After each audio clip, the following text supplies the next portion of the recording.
Du Trizac. Peu importe la manière qu'il choisit de s'exprimer, ses opinions sont toujours aussi saisissantes.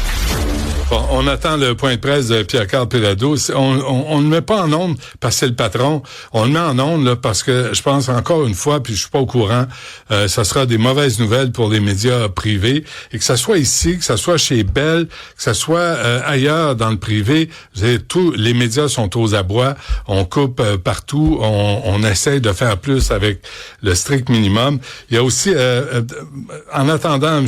Péladeau, il y a Martin Champoux qui est avec nous, député du Bloc québécois pour Drummond et porte-parole en matière de patrimoine. Monsieur Champoux, bonjour. Bonjour, Monsieur Dutrisac. Je préférerais, honnêtement, là, je vous dis ça amicalement, je préférerais parler au Parti libéral, mais parce que c'est eux autres qui sont au pouvoir. Mais nous, on est toujours en position de réaction. Les libéraux sont majoritaires et la réaction de M. Carney, là, en juin dernier, quand il a aboli la taxe aux GAFAM, 7,2 milliards sur 5 ans, y a-tu quelqu'un qui a mis sur le nez? Ben, on a essayé, autant comme autant, on le fait encore d'ailleurs, on le fait régulièrement. C'est la solution qui m'apparaît la plus facile à mettre en place, la plus efficace aussi, et qui rapporterait beaucoup d'argent, qui viendrait sauver non seulement les médias, mais aussi plusieurs pans de l'industrie culturelle. Je la comprends pas, celle-là, pour être bien franc avec vous, M. Dutrisac, parce que elle est là, elle est à portée de main. On serait pas le premier pays à le faire. Tu sais, souvent, le Canada attend que d'autres pays l'aient fait pour le faire, pour voir comment ça a fonctionné. Ben là, il y a une dizaine de pays en Europe qui l'ont fait, qui ont une taxe sur les services numériques. Fait que je sais pas ce qu'on attend, mais c'est un mur dans lequel on fonce à 200 000 à l'heure. On le voit venir, le mur, puis on réagit pas. Fait que c'est des annonces après annonces après annonces de mise à pied, puis de coupe, puis de vous voyez comme moi.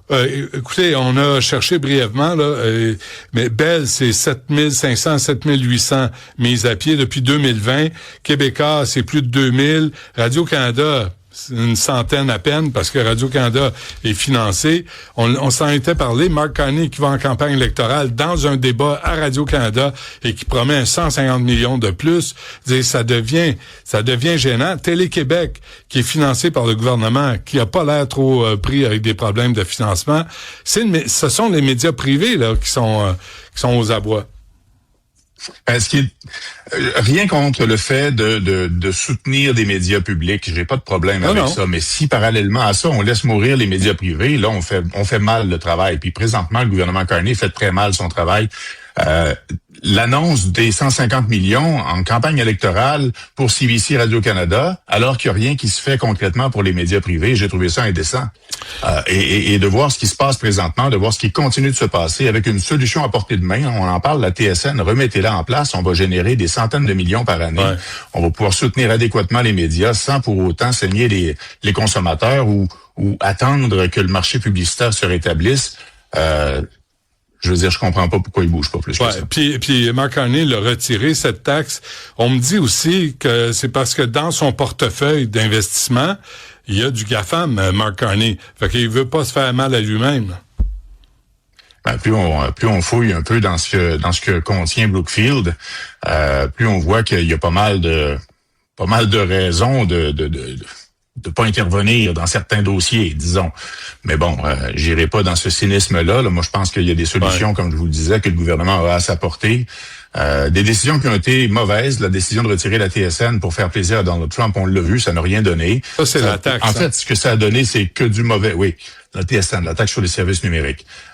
Et pendant ce temps-là, il y a des choses qui sont mises en place, des réglementations qui sont mises en place, comme la loi sur la radiodiffusion qui a été revampée avec le projet de loi C11. Ça aussi, on s'en a déjà parlé. Mais les GAFAM, systématiquement, vont contester devant les tribunaux toute la réglementation qui se met en place par le Canada. Ce qui fait qu'on se retrouve toujours sans soutien, et puis on a des annonces négatives, des mises à pied, des coupes de production qui se multiplient. Êtes-vous étonné, M. Champoux, du silence du CRTC? Le CRTC, c'est un organisme de réglementation. En fait, je le vois mal s'immiscer dans les questions purement politiques, et je le vois encore plus mal essayer de commencer à critiquer les décisions du gouvernement. En fait, les absences de décisions du gouvernement. Mais là, je m'étonne pas. Ouais, mais puis Mark Miller, c'est le ministre de l'Identité et de la Culture canadienne. Mark Miller, qui est un bon Québécois, qui est un bon liberal Québécois. On le sait qu'il a le Québec à cœur. C'est parce qu'il y a personne qui réagit à la crise dans les médias privés. Moi, j'en reviens pas, là. J'ai l'impression que tout ce qui se fait présentement, c'est la volonté de Mark Carney d'avoir des grands projets, de faire des choses grandioses, de briller sur la scène internationale, de tenir tête du mieux qu'il peut à Donald Trump. Mais il oublie qu'un peu partout dans le tissu économique, il y a des entreprises qui sont en train d'en arracher sérieusement. On parle des médias, le secteur manufacturier en arrache sérieusement aussi. Puis il n'y a pas plus de mesures qui se mettent en place concrètement pour aider réellement les entreprises dans nos régions au Québec. Alors, à un moment donné, je ne sais pas ce que ça va prendre pour qu'ils réalisent à quel point les gens présentement en arrachent, pas que les médias, mais les médias particulièrement. Ouais. Vous savez, c'est pas d'hier là qu'on dit que la crise des médias, elle est active, elle fait mal. Ça fait des années là. Moi, ça fait depuis 2019 que je suis en politique. On en parlait déjà avant ça. Puis là, on ajoute à ça l'intelligence artificielle qui prend de plus en plus de place et qui est pas plus réglementée. Alors, on est en train de refaire la même erreur qu'on a faite avec les entreprises numériques, les diffuseurs numériques, au début des années 2000, en se disant, ça va passer, ce sera pas un joueur majeur dans l'industrie, ça fera pas mal à personne. La solution est pas compliquée, M. Champoux. Là, on va faire comme le Rock, là, le Canada, le reste du Canada. On va diffuser des émissions américaines traduites. Puis on va oublier la culture québécoise, c'est tout. C'est ce qui est en train de se produire, puis c'est une américanisation ou une mondialisation de la culture avec une saveur américaine. Puis pour Mark Carney, le Québec, ça a pas plus, ça a rien de différent que la culture du reste du Canada, pas plus de valeur, j'imagine. Alors il laisse ça passer dans le broyeur avec le reste. Très bien. Tu sais, quand on dit les Simpsons, c'était le fun de voir la nouvelle pour les Simpsons qui vont continuer d'être doublés au Québec. Il faudrait qu'on ait la même sensibilité pour l'ensemble de nos secteurs culturels puis de nos médias. Martin Champoux du Bloc québécois, merci. À la prochaine. Merci à vous, toujours un plaisir. On va faire une pause. On va revenir probablement avec le point de presse de Pierre-Carl Péladeau.